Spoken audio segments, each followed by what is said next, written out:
Pumunta po sila doon sa bahay ni Senyor Aguila. Nagsasabi sila, Senyor, hindi na kami uuwi. Papayag na kami sasabihin yung magpapagalaw na kami. Kaya yung nangyari, ma'am, nabuntis yung kapatid ko. 2 beses po siyang buntis, tapos nag-miscarriage po siya. Nung pangalawang miscarriage po niya, ay mantik na siyang mamatay. Kinasal mo na, pagkatapos sisiguruhin mo pa na sila mag-sex. Kung hindi mag-sex, pinapanis mo yung bata. Hindi po yan totoo, sir. Ha? Hindi po yan totoo, Your Honor. Puro ka lang hindi totoo. Ano bang totoo sa'yo? Hindi ko po magagawa. Ha?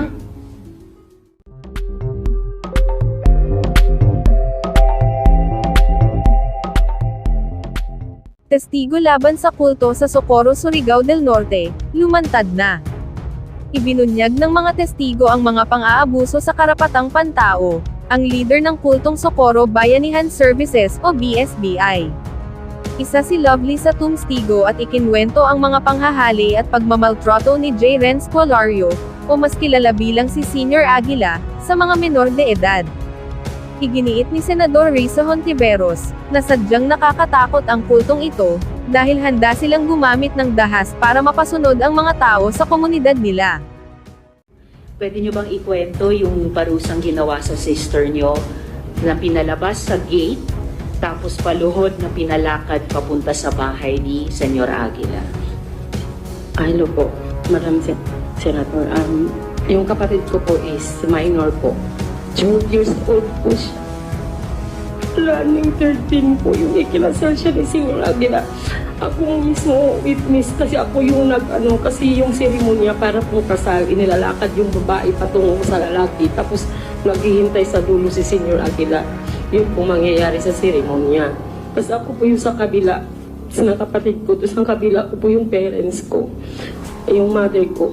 Tapos nung hindi siya nagpagalaw ng husband niya, kasi may gusto siyang ibang lalaki, tapos hindi yung ang ibinigay ni Senyor Aguila. Ibang lalaking ibinigay sa kanya, tapos hindi niya kilala.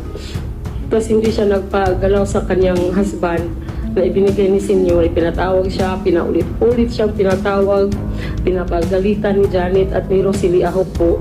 Asali ko, paulit-ulit siyang pinapagalitan, tapos pagdating niya sa bahay, iiyak siya.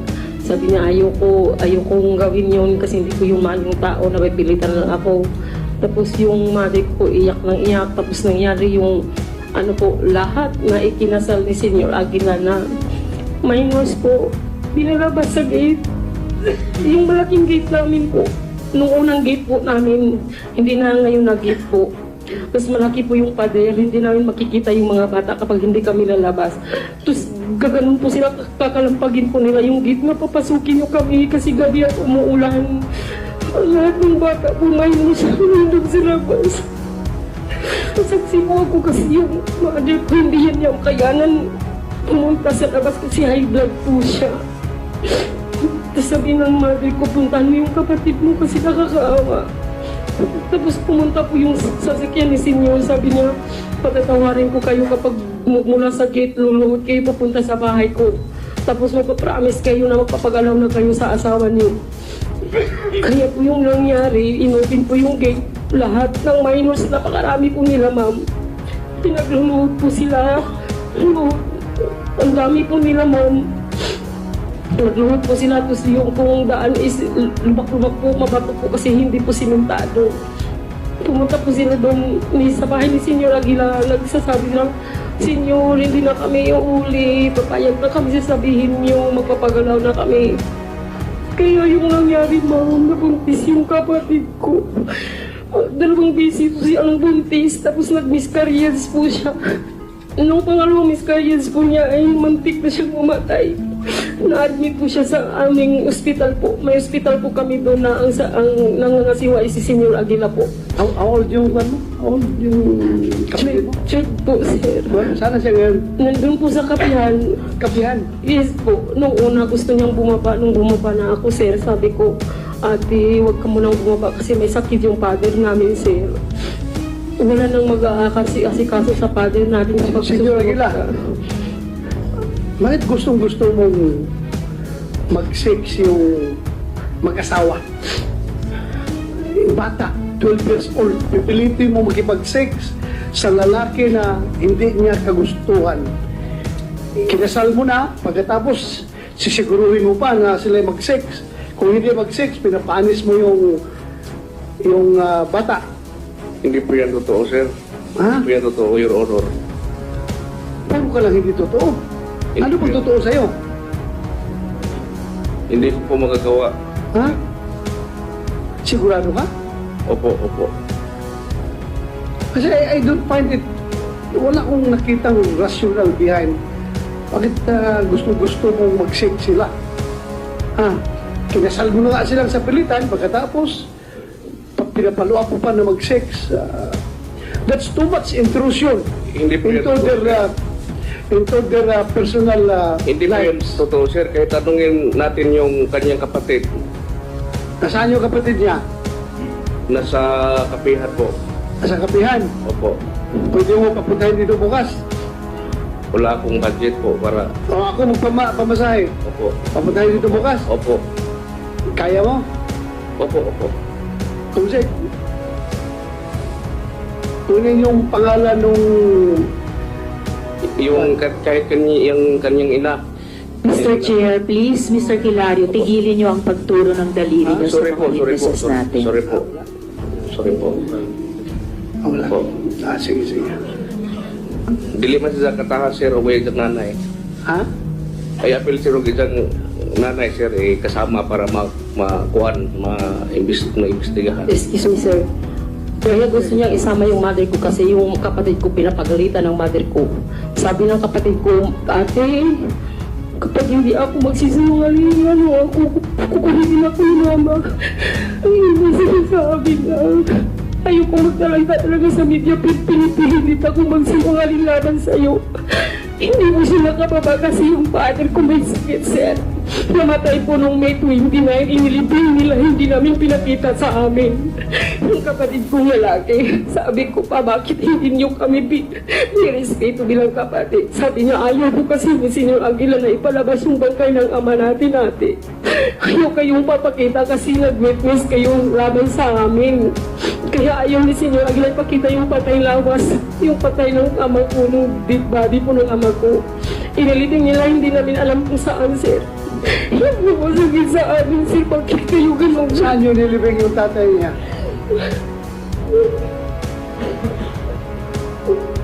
Saan yun nilibing?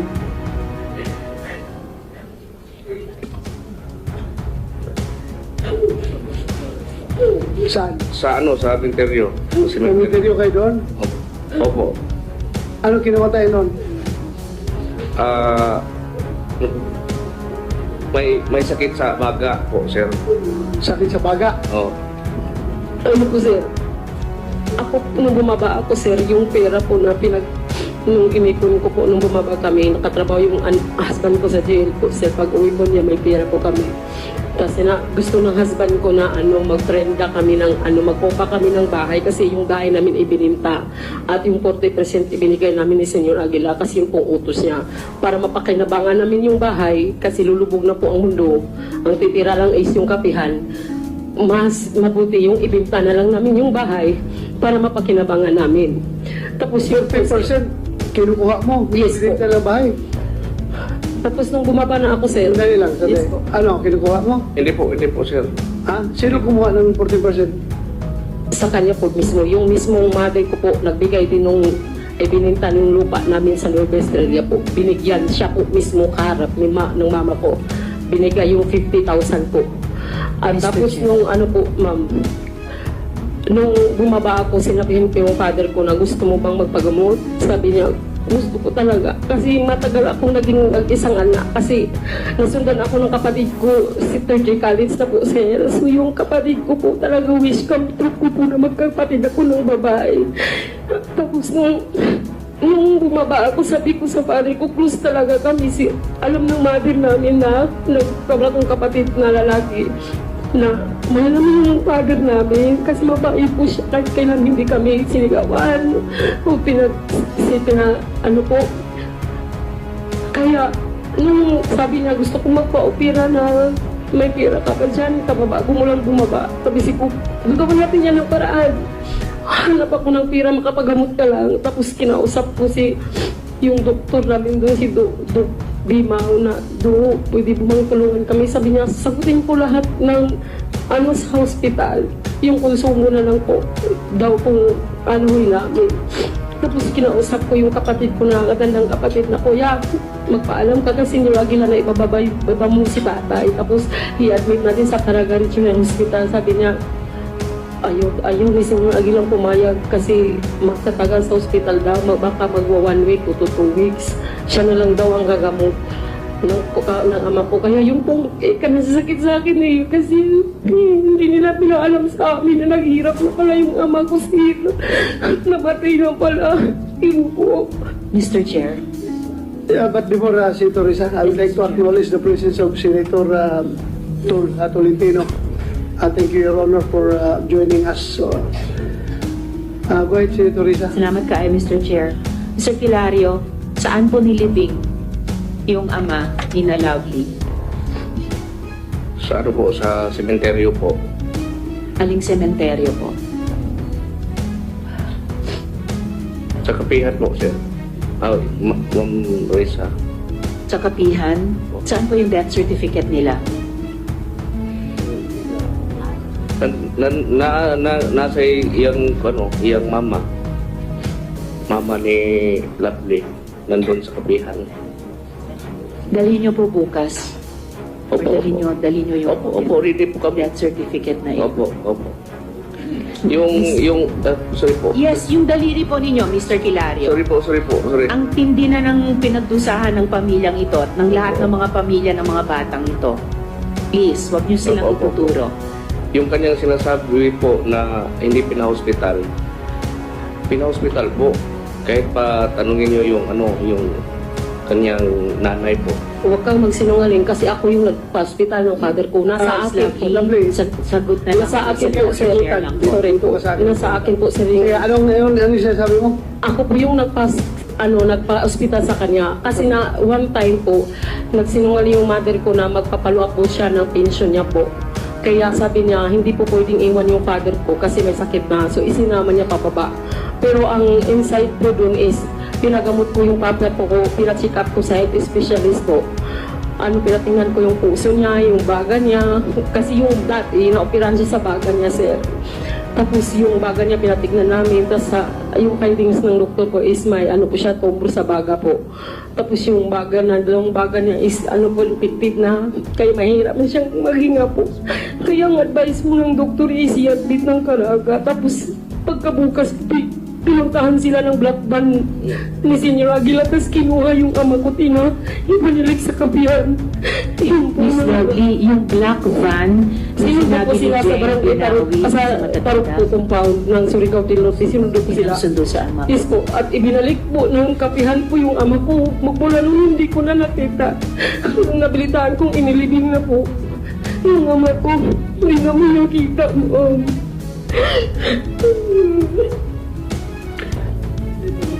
Yes, Mr. Chair. Pabalikin natin yung composure ni Lovely, no? Paki-plus nga sa yung picture, Jo. Saka Mr. Chair, for the record lang Yes, at this point, mamaya, tawag pansin yung isang sinabi ni Miss Lovely na yung tanging ospital dun sa Kapihan, si Senyor Aguila ang nagpapatakbo o namamahala. So yung tanong na lumalabas sa isip, bakit doktor pa sila? And then tawag pansin din po, Mr. Chair, yung 40% na kinuha dun sa proceeds ng pagbenta ng bahay ni na Miss Lovely. Yun lagi, Mr. Chair, ang lumalabas na porsyento na di umano kinukuha ng Socorro Bayanihan Services sa ilalim ni na Senyor Aguila. Whether sa 4Ps or sa senior citizen or sa Typhoon Odette Ayuda, pati po sa may isa pa AIX. Kaya nga po iniimbestigan na pati ng DSWD yung pamumorsyento ni na Senyor Aguila sa mga social protection funds ng mga tao sa Kapihan, Mr. Chair. And Thank you, Senator Risa. Yes, Mr. Chair. Last follow-up question lang. Kay Senyor Aguila, registered po ba yung sementeryo kung saan sinabi nyo inilibing ang ama ni na Miss Lovely? Straightforward, mamito na lang yung kung sasagot. Sige, go ahead. Mr. Galanida.